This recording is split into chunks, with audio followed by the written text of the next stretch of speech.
Now, the symptoms associated with obesity: snoring. These people who are obese or overweight, they snore during sleep.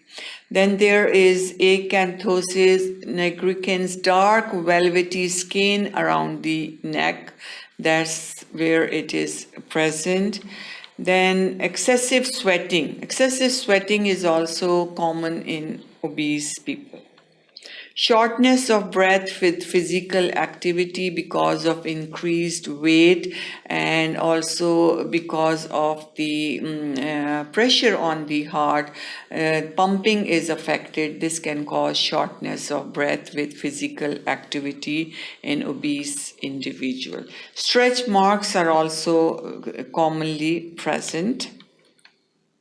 Then we have skin problems are common in obese people, foot burning, difficulty in walking, and above 100 pounds over optimal weight.